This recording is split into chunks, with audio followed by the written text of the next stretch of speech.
Très bien, régulation de l'axe de croissance naturelle. Donc on va terminer avec la GH, on va voir sa régulation. Et avant de commencer, il faudrait corriger une toute petite erreur.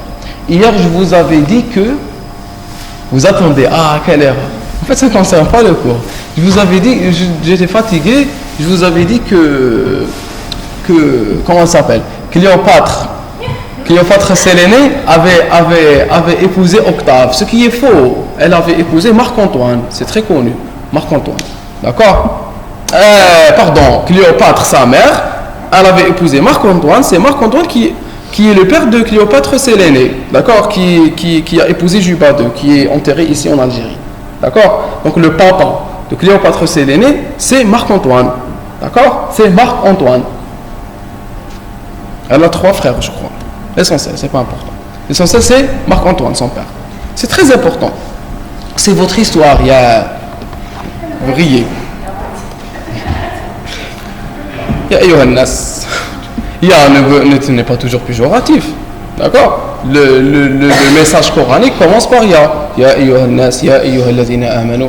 D'accord. Donc, quand on dit Ya, c'est pour attirer l'attention. Nous, les Algériens, on utilise Ya pour les mauvaises choses. Mais non. Oui, ça dépend du ya. Donc voilà. Donc ya n'est pas toujours péjoratif. Allez, on continue. Professeur Bouaziz, qui nous dit ya, on a dit Jum'at al-Khair. Donc c'était bien. Vous ne connaissez pas, vous. Voilà. Allez, on continue.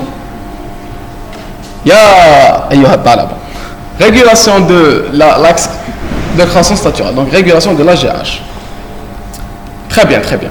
Les neurones de la GHAH, vous vous souvenez, on avait dit que la GH était sécrétée par l'antéhypophyse. Elle était sous le contrôle de l'hypothalamus. Donc l'hypothalamus pouvait sécréter 3 facteurs. Quels sont ces facteurs? Ce sont la GHRH, la gréline et la somatostatine. On avait dit que la GHRH était activatrice, que la gréline était aussi activatrice et que la somatostatine était inhibitrice. D'accord? Ces 3 facteurs allaient influencer, allaient réguler l'hypophyse, l'antéhypophyse, et l'antéhypophyse sécrétait la GH, la growth hormone. Très bien.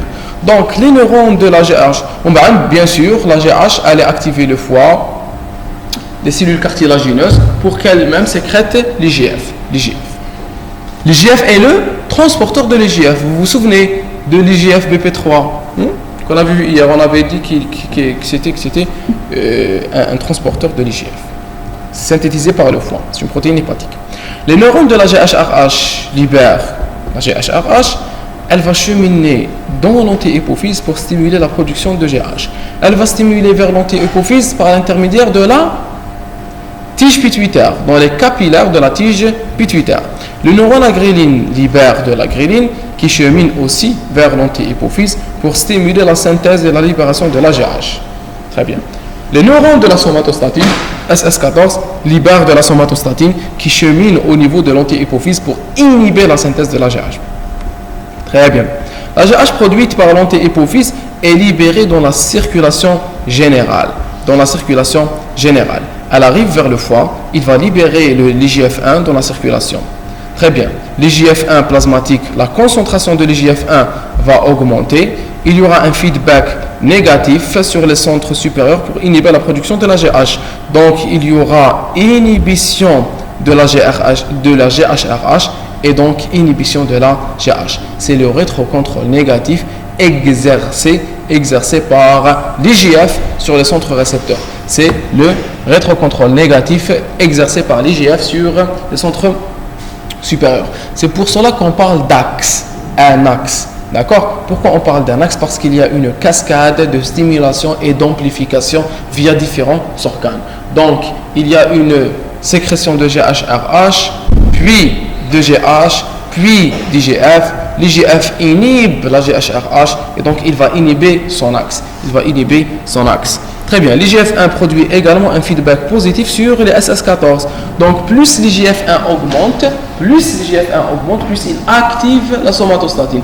Pourquoi l'IGF-1 active la somatostatine? Parce que quand il est présent en grande quantité, il va stimuler son inhibiteur pour qu'il diminue.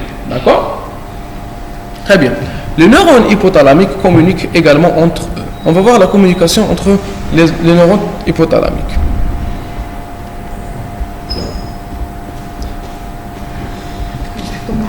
Oui.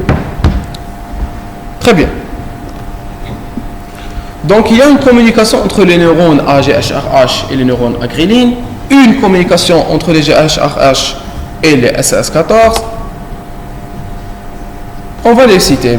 C'est clair qui va inhiber qui va stimuler qui. Les neurones AGHRH vont libérer leurs hormones qui va stimuler les hormones AGH, on le sait, et les neurones à ghréline. Donc la GHRH stimule la GH et stimule la ghréline. La GHRH stimule la GH et stimule la ghréline. Très bien. La ghréline agit de même. Elle va stimuler la GH et stimuler la GHRH. Donc on va dire qu'il y a une synergie entre la GHRH et la ghréline. La ghréline active la GHRH. La GHRH active la ghréline. La GHRH active directement la GH et indirectement via la ghréline. La ghréline active directement la GH et indirectement via la GHRH. La ghréline agit de même. Elle stimule la production de GH et la production de GHRH. La ghréline agit de même. Elle stimule la production de GH et de GHRH. Donc, la GHRH stimule la production de GH. La GHRH stimule la production de GH par deux façons. Directement et l'autre par le biais de la ghréline. La ghréline aussi, elle va stimuler la GH directement et indirectement via la GHRH. Il y a donc une coopération entre ces deux types de neurones. C'est clair, c'est très simple. Les neurones AGHRH et les neurones à somatostatine. Les neurones AGHRH vont stimuler la somatostatine. Ça, vous devez le retenir. Il faut savoir que tous les stimulateurs, ils vont stimuler leur hormone cible, mais aussi stimuler les inhibiteurs de cette hormone. Pourquoi? Pour qu'il y ait toujours un contrôle. L'organisme doit avoir des mécanismes inhibiteurs des différentes voies. Il doit avoir le contrôle sur les voies métaboliques. D'accord? Donc, il va stimuler la SS14 pour freiner la libération de la GH, en même temps qu'il stimule la production de la GH. Les neurones à somatostatine 14 vont inhiber le GHRH directement et inhibent celle de la GH de deux façons, directe et indirecte par l'inhibition de la GHRH. Donc la somatostatine, elle a deux moyens d'inhibition, elle a deux moyens pour inhiber la GHRH. La somatostatine peut inhiber la GH de deux façons. Soit elle inhibe directement la GH, la somatostatine c'est un inhibiteur de la GH, on le sait, on l'a dit. La somatostatine c'est un inhibiteur de la GH. Mais il inhibe aussi la GHRH. Donc il inhibe la GH de deux façons. Par l'inhibition directe de la GH, par l'inhibition de la GHRH. D'accord? Très bien. L'hypothalamus est un centre nerveux intégrateur.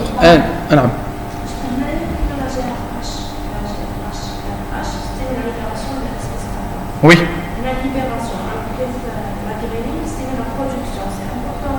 Non. L'essentiel, on va dire qu'elle va stimuler la production et la libération des neurones. D'accord? L'hypothalamus est un centre nerveux intégrateur. L'hypothalamus est un centre nerveux intégrateur. Donc, le fonctionnement de ces trois populations de neurones hypothalamiques est régulé par le biais de neurotransmetteurs ici des différentes régions du système nerveux central qui sont en contact de la périphérie. Qu'est-ce qu'il veut nous dire, Naya? Il nous dit que, d'accord, j'ai une population de GHRH, j'ai une population de ghréline, j'ai une population de somatostatine. Mais ces trois populations, elles ne sont pas indépendantes. Elles ne sont pas indépendantes et travaillent seules avec la GH. Il y a élévation de l'IGF, il y a abaissement de l'IGF. Elles ne sont pas complètement indépendantes. Elles dépendent aussi d'autres neurones du système nerveux central. Elles dépendent d'autres neurones et ces autres neurones, elles peuvent aussi mesurer la GH et l'IGF-1. D'accord? Donc ces autres neurones vont mesurer l'IGF, la GH et elles vont stimuler ou inhiber les trois populations. Quelles sont les trois populations dont je parle? Ce sont les populations hypothalamiques, GHRH, somatostatine et ghréline. Ces trois populations sont soumises à la régulation d'autres populations. D'accord? D'accord? Très bien. L'hypothalamus est un centre, c'est bon, classe. Ces différentes régions transmettent les informations qu'elles ont reçues de la périphérie à l'hypothalamus qui va par la suite intégrer et décider. Donc j'ai deux types de neurotransmetteurs. Les neurotransmetteurs inhibiteurs comme l'acétylcholine, voyez le GABA. Vous voyez ici l'acétylcholine et le GABA, ils vont avoir le même effet. Donc tout dépend du neurone, tout dépend du neurone récepteur. Tout dépend du neurone récepteur. La bombésine, bof. Les activateurs, la dopamine, la noradré, le glutamate et la galanine. Remarque, les neurotransmetteurs qui inhibent ces neurones sont en fait des activateurs de l'axe de croissance et vice-versa. La phrase, elle montre une ambiguïté. Elle montre toujours une ambiguïté qui se répète. On me demande que veut dire cette phrase. Avant d'y remédier, on va voir le schéma, c'est important. Et là, ça permet d'apprendre très facilement. Regardez. Là, il m'a donné les neurotransmetteurs du système nerveux central activateurs. Donc, ils vont activer. Ça, c'est les neurotransmetteurs inhibiteurs. D'accord? Et là, c'est les trois populations. Ça, c'est la GHRH. Ça, c'est la ghrelin. Et ça, c'est la somatostatine. La GH, qu'est-ce qu'elle fait? La GHRH, elle peut... Bon, au niveau anti-hypophysaire, j'ai la GH active l'IGF-1. La GH active l'IGF-1. On est d'accord? L'augmentation de l'IGF-1 inhibe la GH. L'augmentation de l'IGF-1 inhibe la GH par un rétrocontrôle négatif. D'accord? Très bien. La ghrelin va activer directement la GH et indirectement en activant la GHRH. La GHRH active directement la GH et indirectement en inhibant la ghrelin. C'est une coopération entre la GHRH et la ghrelin. La GHRH active la somatostatine. La GHRH active la somatostatine. Très bien. La somatostatine inhibe la GHRH, inhibe la ghrelin, inhibe la GH. D'accord? Elle inhibe tout. Elle s'inhibe même elle-même. D'accord? Elle s'inhibe elle-même pour avoir un contrôle sur son activité. D'accord? Maintenant, l'IGF-1, il peut aussi activer, l'IGF-1 et la GH peuvent activer la somatostatine. L'IGF-1 et la GH peuvent aussi activer la somatostatine pour exercer le rétrocontrôle négatif. Donc le rétrocontrôle négatif, il est exercé de deux façons. En inhibant les activateurs, et en activant les inhibiteurs. D'accord?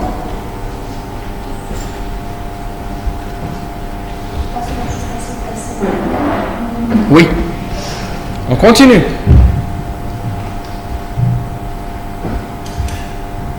Les neurotransmetteurs qui inhibent ces neurones sont en fait des activateurs de l'axe et vice-versa.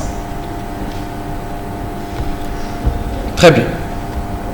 J'ai parlé des trois populations de neurones. Voilà, je vais en parler. Ça, c'est les trois populations. GHRH, ghrelin, somatostatine. Ça, c'est les neurones qui activent cet axe, qui activent ces populations. Ça, c'est les neurones qui inhibent ces populations. D'accord? On nous dit que les activateurs, on va commencer par les inhibiteurs. Les neurotransmetteurs qui inhibent les neurones sont des activateurs de l'axe et ceux qui l'activent sont des inhibiteurs de l'axe. Vous, comment vous allez comprendre ça? Vous allez vous dire que l'action de la somatostatine est prédominante. Oui, l'action de la somatostatine est prédominante. L'action de la somatostatine est plus puissante que les deux autres. Donc moi, j'ai des neurotransmetteurs. Ces neurotransmetteurs, soit ils activent les trois, soit ils inhibent les trois. Soit ils activent les trois, soit ils inhibent les trois. En activant les trois, je vais activer la GHRH, la ghrelin et la somatostatine. Je vais activer la somatostatine, donc elle va prendre le dessus et les inhiber. Donc les activateurs, ce sont des inhibiteurs de l'axe, parce qu'ils activent la somatostatine. Donc vous allez suivre la somatostatine parce que c'est la prédominante. Donc les activateurs de ces populations, de ces trois populations, ce sont des inhibiteurs de l'axe parce qu'ils activent la somatostatine. Les inhibiteurs de ces trois populations sont des activateurs de l'axe parce qu'ils inhibent la somatostatine. Est-ce que c'est clair? C'est clair? Très bon. C'est clair? Très bien. Donc, vous suivez la somatostatine. Si les neurotransmetteurs inhibent la somatostatine, ils vont activer l'axe. Si ils activent la somatostatine, ils vont inhiber l'axe. D'accord?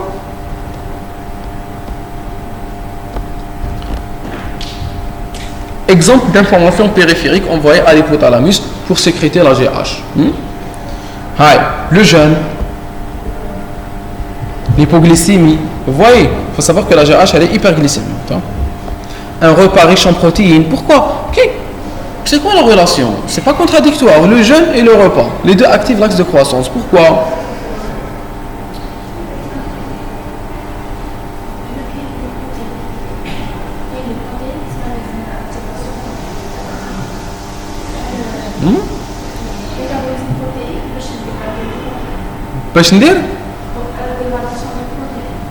Dégradation des protéines. Pourquoi? Pourquoi? Pas seulement. Parce que c'est une hormone de croissance. C'est l'hormone de construction. Un repas riche en protéines stimule la sécrétion de la GH pour dégrader ces protéines, mais surtout pour les utiliser pour la construction de la matière vivante. Les muscles, les os, d'accord? Donc, la GH, elle va stimuler l'organisme pour utiliser les matériaux, la matière première, pour en constituer de la matière vivante. Au cours de l'hypoglycémie et du jeûne, elle a un effet hyperglycémique. D'accord? Elle a un effet hyperglycémique, je viens de le dire. Elle a un effet. Ou le jeûne ou l'hypoglycémie, elle a un effet hyperglycémique. Ou le jeûne, elle a un effet. Ou l'hypoglycémie, elle a un effet hyperglycémique. D'accord? Très bien.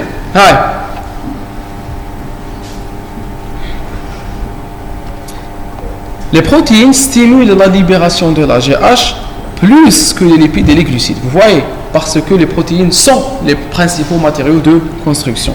L'arginine et l'acide aminé qui stimulent le plus la libération de la GH. C'est pour cela que parmi les moyens de... Parmi les... Comment on les appelle? Oui, il y a donc les poisons consommés par les sportifs. Comment on appelle ça? Ceux qui font de la musculation, ils consomment des produits. D'accord? Donc il y a différents types de produits consommés. Oui, il y a des hormones thyroïdiennes, certains consomment les hormones thyroïdiennes. C'est des compléments nutritifs, mais comment on appelle ça? J'ai oublié. Ils ont un nom, ceux de la musculation. D'accord? Mégamas, voilà.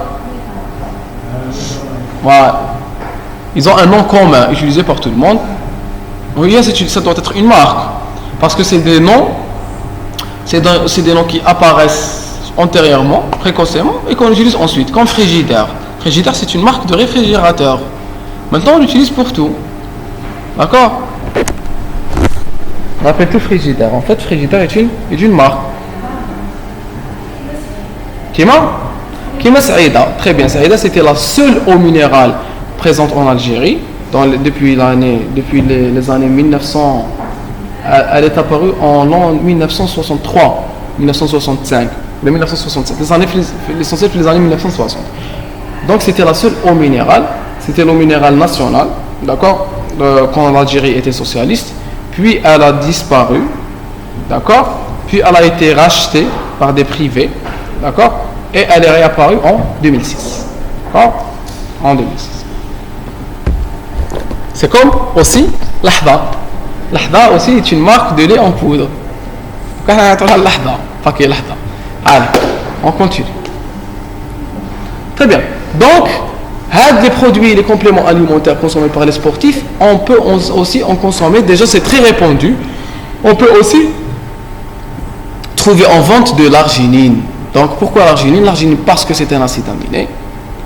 Et 2 parce qu'il stimule la GH. Donc il stimule la fabrication de la matière vivante. Voilà. Le sommeil, 1 heure après le début, on avait vu que le pic de GH était situé à 1 heure après le sommeil. L'exercice physique aussi, parce qu'il informe l'organisme sur son besoin de plus de muscles, plus de force. Le stress, les hormones thyroïdiennes, aussi utilisées par les sportifs. Et le cortisol. Voilà. Le cortisol. Les hormones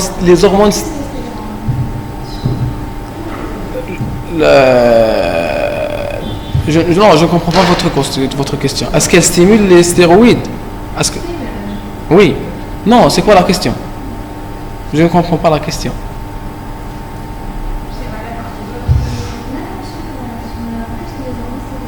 Si, le cortisol.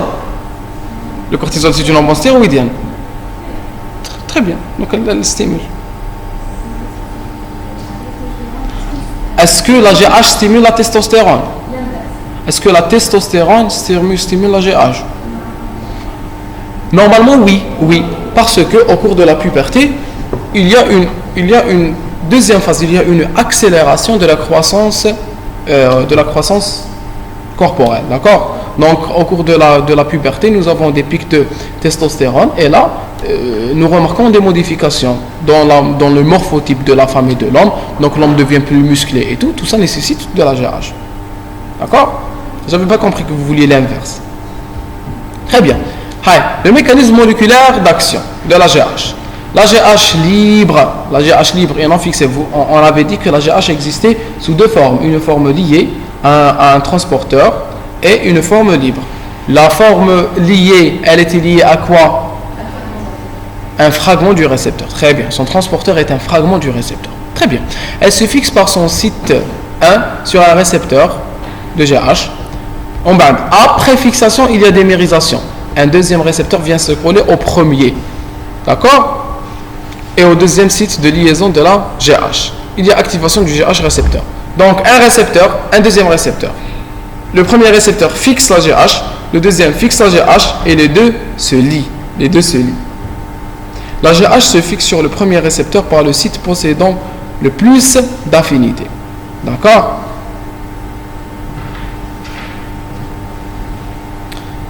Donc, je reprends pour que vous compreniez. Il ne faut pas 2 molécules de GH pour la démérisation. Il faut une seule molécule de GH. Donc, regardez.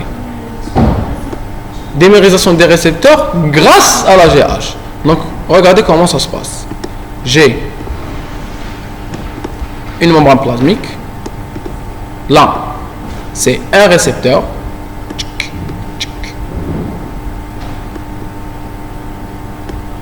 D'accord? Ça ressemble à l'olécrane. Vous vous souvenez? L'extrémité proximale de l'ulna, elle est faite comme ça. Ça, c'est le processus coronoïde. Bon, on oublie. Ça, c'est un deuxième récepteur. Bonjour. Ça, c'est le deuxième récepteur.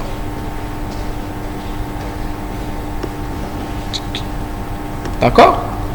Donc, la GH, c'est une hormone. Elle se fixe, elle possède un site de fixation sur le premier récepteur. En se fixant sur le premier récepteur, elle va provoquer la démérisation. C'est-à-dire que ce petit récepteur va migrer. Je suis devenu un excellent dessinateur sur Paint. Donc il va migrer et avant de l'effacer, voilà, il va migrer et là il va se fixer sur le deuxième site de fixation. Donc j'ai comme ça. D'accord? Est-ce qu'on est d'accord? Donc l'hormone vient, elle se fixe sur le premier récepteur. Il y aura ensuite démérisation sur la même molécule de GH par un deuxième récepteur. La démérisation va induire un message intracellulaire. Est-ce qu'on est d'accord? Très bien.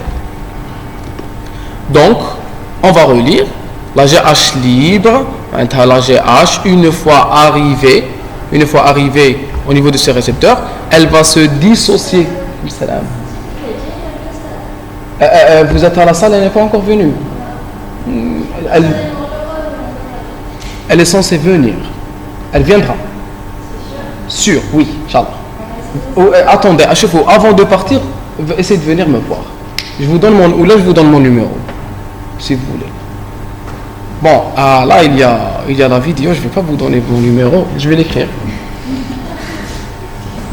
Puis mettre mon numéro sur YouTube. Voilà. Normalement, c'est ça. C'est de bons réflexes, hein? N'y allez pas avant de m'appeler, d'accord? Même si vous n'avez, je crois qu'il n'y a pas de raison, mais allez, vous m'appelez ou vous venez me parler. Ça, elle viendra, Inch'Allah, d'accord? Elle viendra. Je ne veux pas qu'on rate cette séance, s'il vous plaît. Merci beaucoup. Sinon déjà, essayez d'entrer au service, dites-leur de vous ouvrir la porte, d'accord? Et restez révisés. D'accord? Bon courage. Vous êtes nombreuses. Allez, ça fera l'affaire. Bon courage. Donc la GH va se fixer sur le premier récepteur. Elle va provoquer la démérisation. Il s'appelle comment le papa de Cléopâtre Sélénée? Comment? Marc-Antoine. Très bien. Très bien. Elle se fixe sur le premier site. Il y aura démérisation du récepteur. Un deuxième récepteur vient se coller au premier récepteur et au deuxième site de liaison de la GH. Donc une molécule de GH. Comment ça? Allez. Non, pourquoi être désolé? C'est moi qui me suis trompé. Mais comment on fait?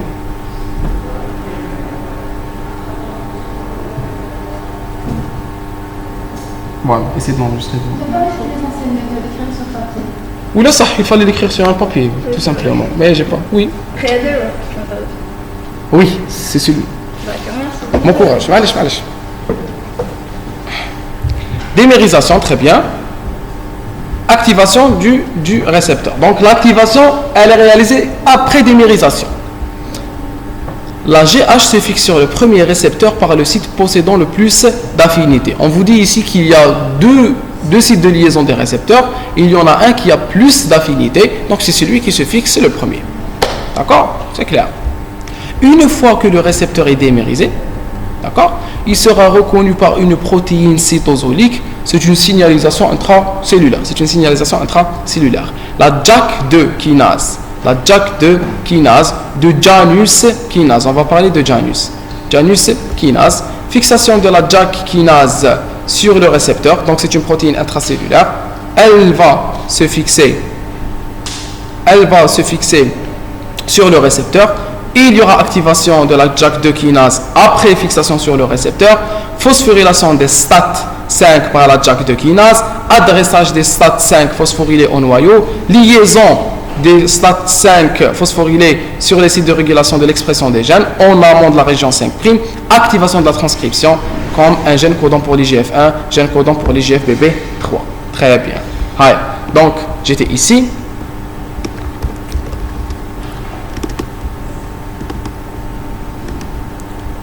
J'étais au niveau membranaire.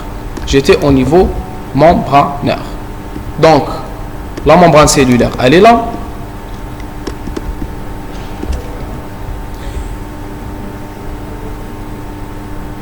Ça, c'est le milieu intracellulaire. Il y aura une protéine intracellulaire qui s'appelle JAK. D'accord? C'est le JAK2, on avait dit. D'accord? Elle va venir ici. D'accord? C'est la Janus kinase. Elle va devenir ici. Et en se fixant sur le récepteur, elle va s'activer.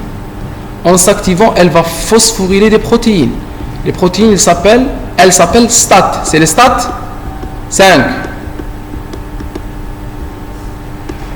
Les STAT5 vont être phosphorylés et leur phosphorylation les active. Elles vont être adressées. Adressées vers où? Vers le noyau. le noyau. Dans le noyau, elles vont jouer le rôle de facteurs de transcription, c'est-à-dire qu'elles vont se fixer sur l'ADN en amont. En amont veut dire avant. J'ai une molécule d'ADN comme ça, d'accord, comme ça. Ça, c'est ma région génétique. Ici, c'est le gène que je veux transcrire. En amont veut dire avant. La lecture, elle se fait comme ça. La lecture, elle se fait dans ce sens, d'accord. En amont, c'est-à-dire qu'elle va venir ici. Elle va se placer ici. Et en se plaçant ici, elle va activer cet ADN. Activer l'ADN, qu'est-ce que ça veut dire? Elle va délier les hélices, d'accord? Elle va activer les différentes protéines, les licases et tout, d'accord? L'ARN polymérase 2 viendra, elle va se fixer au début du gène et elle va commencer à le transcrire. Donc il y aura des molécules d'ARNM qui vont naître, d'accord? C'est des molécules d'ARNM. Ce sont des molécules d'ARNM précoces, d'accord, qui vont se transformer en ARNM tardif par la maturation, d'accord. C'est quoi la maturation? C'est la polyadénylation vers la fin, c'est le capping au début, c'est l'épissage alternatif, d'accord. C'est l'épissage, c'est-à-dire le fait de sortir les introns, de laisser les exons et de relier les exons entre eux. Je vais avoir un ARN mature, l'ARN mature va sortir du noyau, il va se retrouver au niveau du cytosol, il va être lu par les ribosomes, d'accord, par les ribosomes, et les ribosomes vont transformer cet ARN en une succession de protéines. Donc je vais activer deux types de gènes, un gène de l'IGF-1 et un gène du transporteur de l'IGF-1 comme l'IGF-1 ou bien IGF-BP3, IGF Binding Protein 3, d'accord, IGF Binding Protein. Donc j'ai le GH qui se fixe, la GH qui se fixe sur son récepteur, la démérisation du récepteur, l'activation de Janus kinase. Janus kinase va activer les STAT, elle va les phosphoryler, elle va les activer par leur phosphorylation. Leur phosphorylation les active. Il y aura un adressage nucléaire. L'adressage va faire en sorte que les STAT5 vont jouer un rôle de facteur de transcription. Un facteur de transcription va se fixer sur l'ADN pour activer la transcription. Activation de l'ARN polymérase. L'ARN polymérase transcrit. Il y aura donc transformation de l'ADN en ARNM. Cet ARNM va maturer. Il va ensuite migrer vers le cytoplasme. En migrant vers le cytoplasme, il va être traduit en des protéines. Ce sont les IGF-1 et leurs transporteurs. Est-ce qu'on est d'accord? On est d'accord? On va relire maintenant et on va voir si on n'a rien oublié. Hi. Mon but est que vous compreniez les textes que vous allez apprendre. D'accord? Hi. Donc, une fois le récepteur est dimérisé, il sera reconnu par une protéine. C'est la JAK2. JAK2, Janus kinase. Elle va se fixer, fixation de la JAK kinase sur le récepteur dimérisé, d'accord. Activation de la JAK2 kinase, phosphorylation des STAT5, adressage des STAT5 vers le noyau, liaison sur les sites de régulation d'expression des gènes, activation de la transcription et transcription. La STAT est un facteur de transcription. Elle active la transcription de quelques gènes comme le gène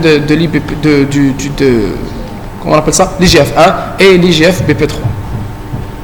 Signal transducer and activator of transcription. Donc elle joue deux rôles. Elle joue le rôle de facteur de transcription et de transducteur. Transducteur pourquoi? Parce qu'elle fait partie de la chaîne de phosphorylation du message intracellulaire.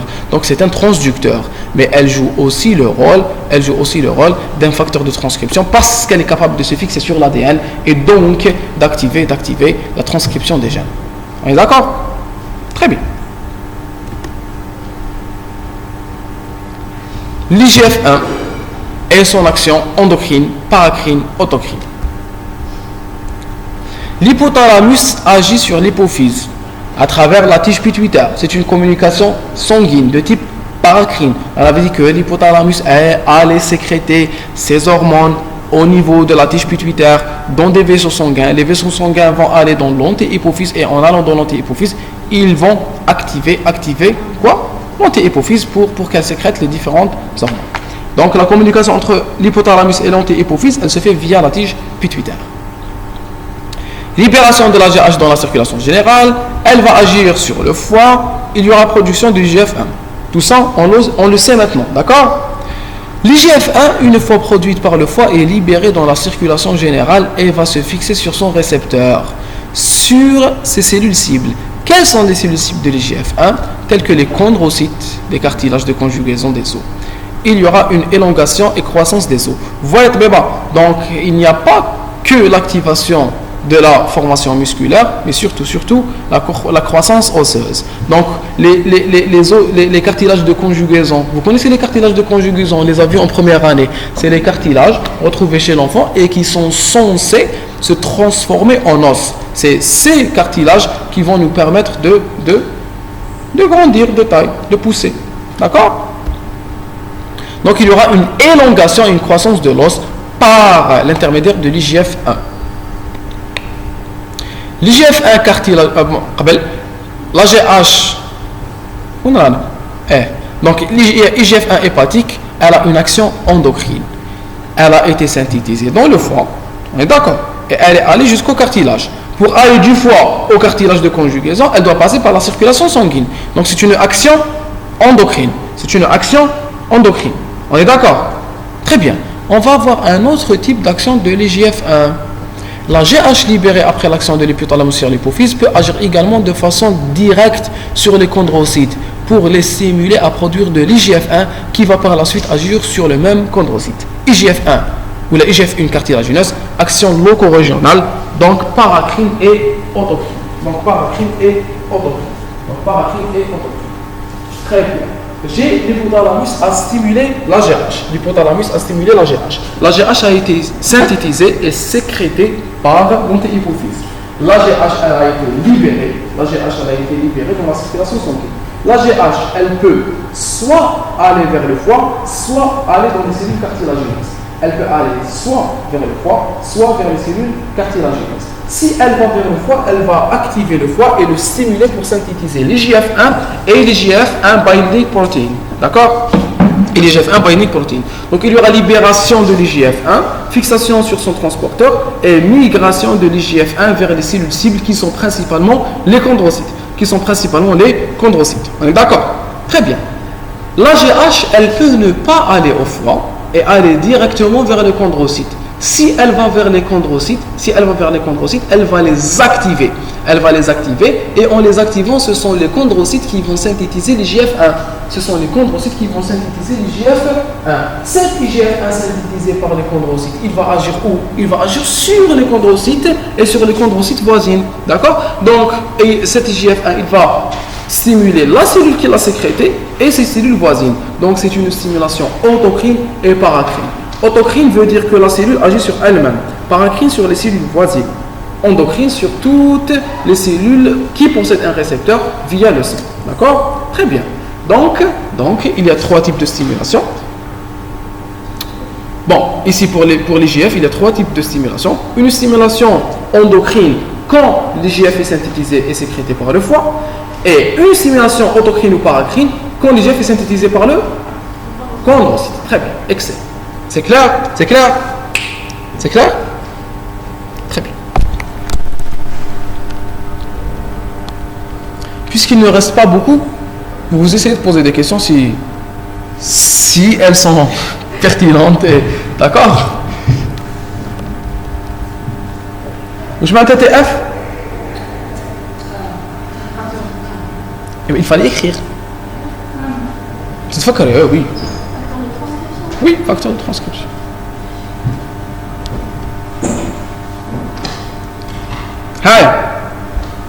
Le récepteur de l'IGF-1 est un tétramère constitué de 4 sous-unités, tétra.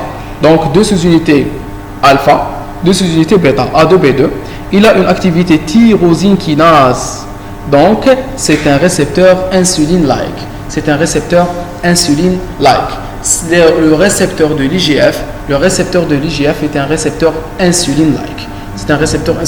Et je le dis, et je le redis, insuline-like ne veut pas dire qu'il est insulino-mimétique. Ça ne veut pas dire qu'il aura une action qui ressemble à l'action de l'insuline.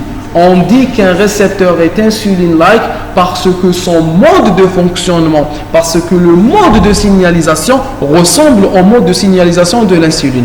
L'insuline, si vous vous souvenez, c'est quoi son mode de fonctionnement? Fixation de l'insuline sur son récepteur, d'accord? La fixation de l'insuline sur son récepteur induit l'autophosphorylation des sites tyrosine kinase intracytosolique, puis la phosphorylation de protéines intracytosoliques. Donc le récepteur de l'insuline, il a une activité tyrosine kinase qui va s'autophosphoryler, puis phosphoryler d'autres protéines cytosoliques sur leur tyrosine.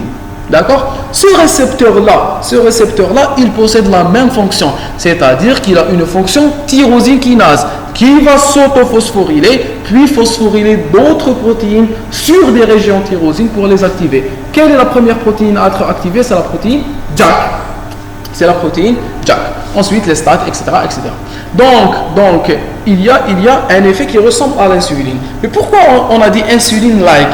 On a dit qu'il ressemble au récepteur de l'insuline, mais que ce n'était pas le même. Il y a bien sûr une différence structurelle entre le récepteur de l'insuline et le récepteur de l'IGF. Le récepteur de l'IGF, comme vous voyez, ne se démérise qu'après fixation. Bon, c'est la GH. La GH aussi, elle possède. Attention, je vous parlais maintenant de l'action de la GH. Maintenant, on est en train de parler de l'IGF. D'accord? C'est autre chose. Je ne vais pas vous donner l'exemple maintenant parce que je ne veux pas comparer la GH avec l'insuline. Nous sommes en train de comparer le récepteur de l'IGF avec le récepteur de l'insuline. On a les deux, ils ont une activité tyrosine kinase. Je viens de dire qu'il y avait une phosphorylation des JAK. C'est faux. La phosphorylation des JAK, elle a lieu quand la GH se fixe sur son récepteur, pas quand l'IGF se fixe sur son récepteur. Oubliez ça. Gardez en tête que l'IGF se fixe sur son récepteur. En se fixant sur son récepteur, elle va activer une action tyrosine kinase, comme l'insuline. On va voir si on vous donne l'information, donc je vous la donne. Si on ne vous la donne pas, je ne vais pas vous la donner. Je vais vous parler de la démérisation constitutive et de la démérisation fonctionnelle. Je ne sais pas s'il va en parler. Au niveau plasmatique, l'IGF-1 se trouve sous la forme libre et sous la forme d'un trimère protéique. IGF binding protein, IGF-1 et ALS. Donc la protéine ALS peut aussi se fixer sur l'IGF-1 et son transporteur. Donc, qu'est-ce qu'il faut retenir de tout cet axe? J'ai un axe constitué de trois parties. Une partie hypothalamique, une partie anti-hypophysaire, une partie périphérique. La partie hypothalamique, elle est représentée par l'action de la somatostatine, de la ghreline, de la GHRH. La GHRH active la sécrétion de la GH, la ghreline active la sécrétion de la GH, la somatostatine inhibe la sécrétion de la GH. La GH est sécrétée par l'antéhypophyse, d'accord? Elle subit la régulation de l'hypothalamus. La GHRH peut stimuler la GH directement ou via la ghreline. La ghreline peut stimuler la GH directement ou via la GHRH. La somatostatine inhibe directement la GH et en inhibant les deux autres, en inhibant la GHRH et en inhibant la ghreline. D'accord? La GH stimule l'IGF-1. Elle stimule l'IGF-1 au niveau du foie et elle stimule aussi l'IGF-1 au niveau des chondrocytes. La stimulation de l'IGF-1 va induire la libération de l'IGF-1. L'IGF-1 se fixe sur ses récepteurs comme les récepteurs au niveau des chondrocytes. Il va induire une prolifération, une croissance de la matière vivante. Est-ce qu'on est d'accord? Très bien. Autre fonction de la SS14, la somatostatine. L'appareil digestif a la capacité de produire la somatostatine. Vous avez vu que la somatostatine était très impliquée dans le métabolisme et la physiologie du tube digestif. La muqueuse gastrique, son épithélium possède des cellules D. Les cellules D. Donc les cellules D, vous vous souvenez que la paroi gastrique, elle présente plusieurs types de cellules. Les cellules principales, d'accord? Les cellules D. Les cellules pariétales. Les cellules D vont sécréter le SS14 pour qu'elles agissent sur les cellules G. Les cellules G sont responsables de la sécrétion de la gastrine. D'accord? Inhibition de la sécrétion de la gastrine. Donc, la somatostatine sécrétée par l'estomac inhibe la sécrétion de la gastrine. Donc, ça diminue l'acidité gastrique. Parce que la gastrine est impliquée dans l'acidité gastrique. D'accord? La gastrine stimule la libération de la SS14 par la cellule D. Voilà. Donc, la gastrine, elle va elle-même exercer un rétrocontrôle négatif. elle va exercer un rétrocontrôle négatif. Donc, comment cela se fait? Il y aura une stimulation de la synthèse de gastrine, apport alimentaire, je mange, il y a une distension de la paroi gastrique. La distension de la paroi gastrique va stimuler la sécrétion de la gastrine. La sécrétion de la gastrine peut aussi avoir lieu via le système parasympathique, d'accord? Donc il y a sécrétion de la gastrine commence à élever l'acidité intragastrique. Mais la gastrine ne doit pas avoir une action prolongée. Donc la présence même de la gastrine va stimuler la cellule D va être stimulée, elle va synthétiser la somatostatine va inhiber la synthèse de la gastrine. Donc la gastrine va s'auto-inhiber via la somatostatine, c'est le rétrocontrôle négatif. D'accord? C'est pas exactement un rétrocontrôle négatif, mais allez, vous gardez ça comme ça. Les îlots pancréatiques de l'ingérence. Vous vous souvenez des fameux îlots, les cellules alpha, les cellules bêta? Vous vous souvenez des cellules bêta? On n'a pas fait les glucides cette saison parce que il y a les vidéos, d'accord? Essayez de regarder les vidéos, on n'a plus de temps. Donc vous regardez et les vidéos de première année du métabolisme glucidique, c'est très important. Vous devez connaître ce qu'est une glycogénogenèse, une glycogénolyse, la régulation de la glycogénolyse, la régulation de la néoglycogénèse. Vous devez tout connaître, surtout que maintenant vous connaissez les messages intracellulaires. Et dans le cours des généralités sur les hormones, en fin de cours, on vous a montré des exemples sur la régulation de l'implication de l'insuline dans la régulation intracellulaire via les mTOR. Vous vous souvenez du cours? Donc, vous revoyez les glucides. Très bien. Donc, les îlots de l'ingérence, elles sont situées où? Elles sont situées dans le pancréas endocrine. Parce que le pancréas est un organe amphicrine. Il possède une partie endocrine, une partie exocrine. La partie exocrine, qu'est-ce qu'elle sécrète? Les exocrines. Les enzymes pancréatiques. Les enzymes pancréatiques, elles sont déversées où?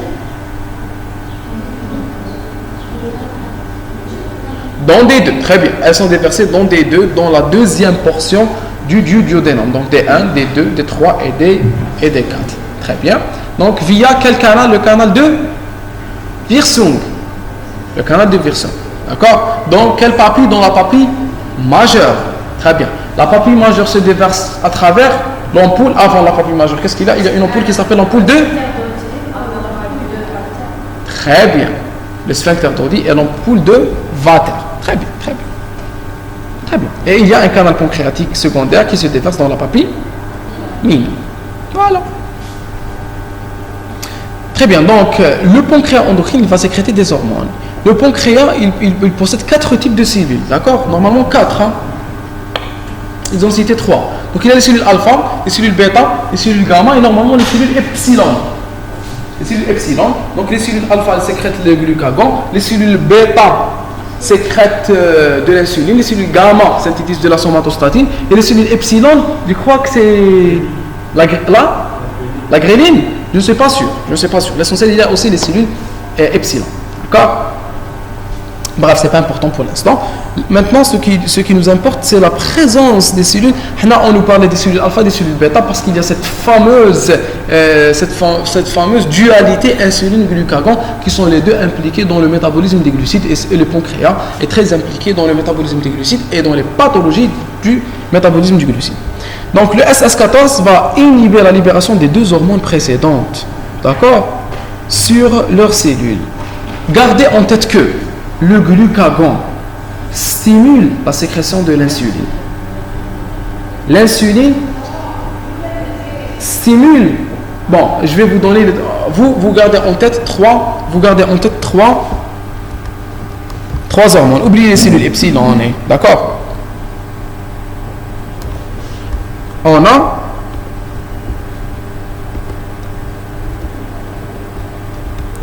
3 types de cellules.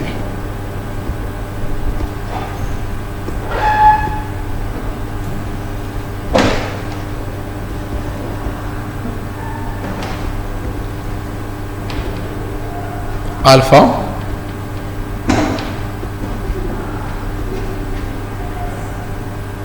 tout cas pour ne pas oublier, bêta,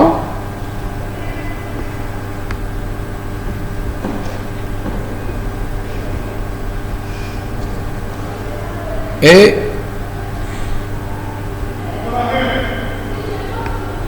gamma.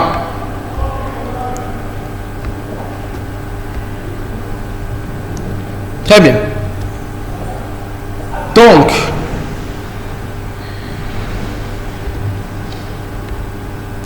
ils ont des actions les unes sur les autres.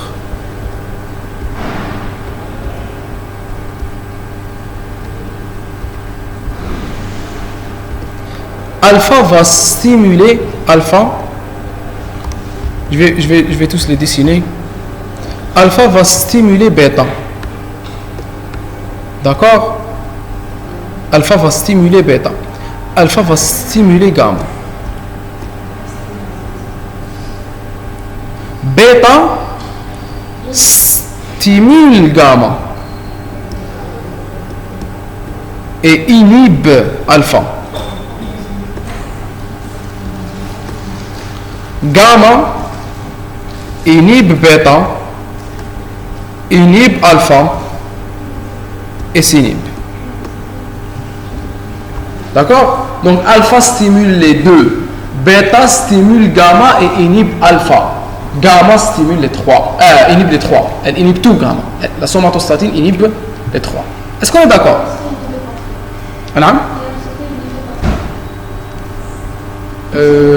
Pas exactement. L'insuline va l'activer, d'accord? Donc elle inhibe tout. Elle peut se faire stimuler. On avait dit que la gréline l'a stimulée, que la GHRH l'a stimulée. Donc voilà. Gardez en tête que le glucagon stimule l'insuline et la somatostatine. L'insuline inhibe le glucagon et stimule la somatostatine. La somatostatine inhibe les deux. La somatostatine inhibe les deux. La question que je vous pose maintenant, pourquoi le glucagon stimule l'insuline? Bon, pour la somatostatine, c'est clair. La somatostatine est un moyen de régulation. C'est un moyen de régulation, donc elle va inhiber tout s'il y a de l'excès. Pourquoi l'insuline inhibe le glucagon alors que le glucagon stimule l'insuline alors qu'ils ont des fonctions inverses?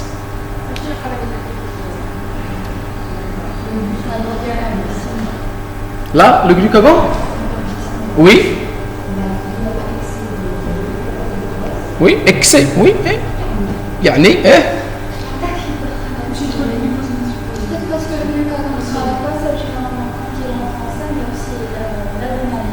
oui,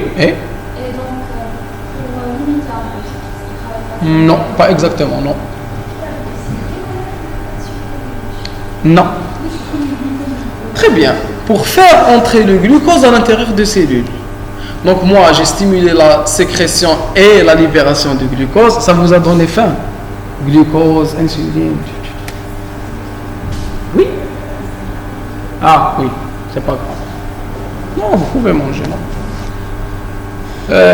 Donc, l'insuline, le glucagon, je le libère en cas d'hypoglycémie. En cas d'hypoglycémie, donc c'est un hyperglycémium. Il va stimuler la glycogénolyse, il va stimuler la dégradation des acides gras pour avoir de l'énergie. Il va même arriver à stimuler la néoglucogénèse si c'est nécessaire.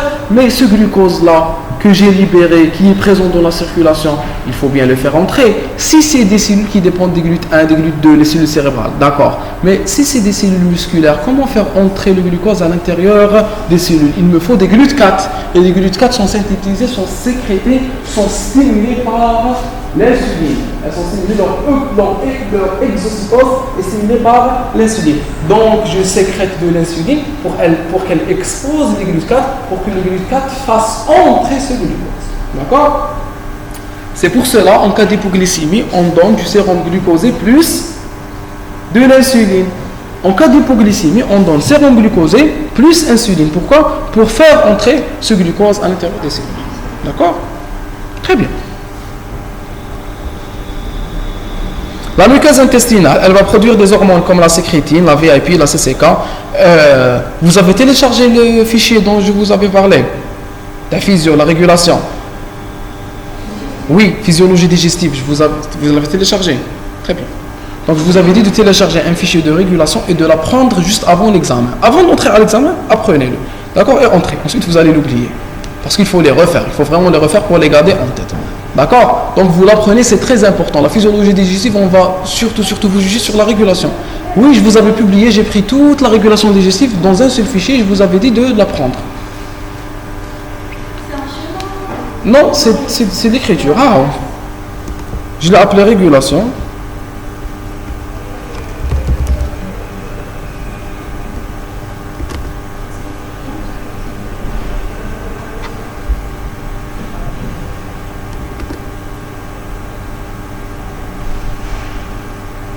Pourquoi ça ne veut pas s'ouvrir?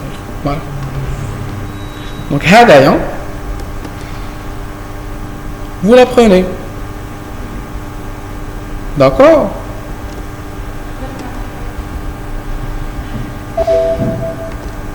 Donc, il y a toute la régulation. Toute la régulation. J'ai oublié, je l'avais publié. Je vous l'avais publié sur votre groupe. L'essentiel. C'est lui qui le veut, il m'envoie un message comme la dernière fois, urgent en majuscule. Je crois que tu dis urgent en majuscule, il m'a fait peur. Vous, quand écrivez urgent pour que je lise les messages, parce que ça classe. Enfin, écrivez urgent, je vais comprendre, écrivez, envoyez-nous le ou le ba'tinna, ou je ne sais pas comment vous écrivez. D'accord? Ça, vous l'apprenez, c'est important. Vous l'apprenez. Vous l'avez le fichier. Chata. Le retard de croissance peut avoir plusieurs causes. Hypothalamique. Donc un retard de croissance, c'est une absence de l'action des hormones qui favorisent la croissance. Je ne sais pas si on va vous parler du gigantisme.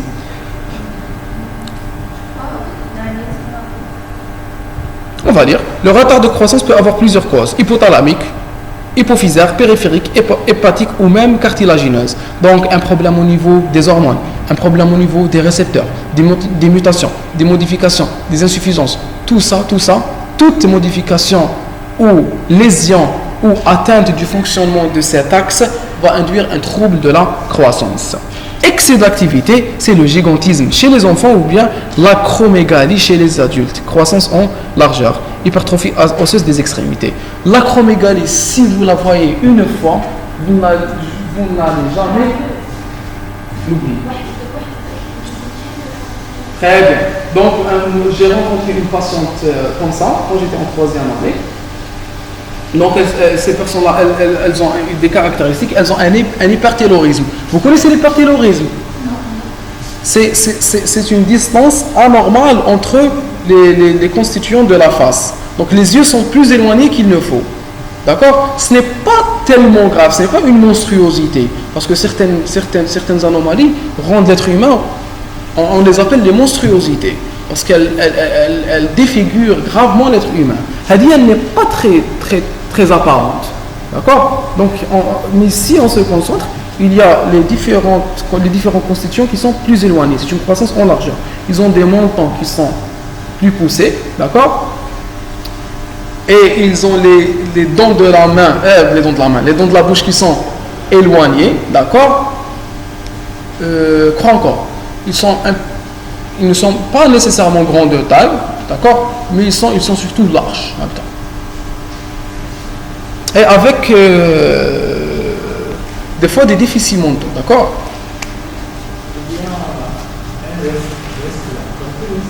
Restez là. Vous connaissez le wrestling, c'est comme le boxing. Wrestling. Vous connaissez pas? Oui, non, pas comme ça. Les gens qui font des musculations, ils font des wrestling comme ça. Hein? John Cena, oui, je connais. Ah oui! Il y a un usine qui s'appelle le Great Khali. Le Great Khali, c'est un nom. Il est très connu, vous ne connaissez pas? Non, c'est sportif. Non. C'est un sportif, il a le gigantisme. Si vous voulez comprendre, il faut juste le regarder. On l'appelle K-A-L-I. Khali, le Great Khali. Great Khali, le sportif qui s'appelle Great Khali. Oui. Il est efficace, il a le trophée. D'accord, on va chercher le Great Khali pour voir si... Ah, vous suivez les sports de combat? Non, pas tellement. Ah, mais vous le connaissez. Oui, je connais. Et vous connaissez aussi plein d'autres gens pour l'indiquer. Donc vous suivez. Non, c'est qui m'intéresse. C'était le gigantisme qui vous a intéressé. déficit dans un nanisme. Le nanisme aussi, on le connaît, on le retrouve. Dehors, on rencontre des personnes atteintes de nanisme. Très bien, on a terminé l'axe de la GH. On arrête l'enregistrement ici.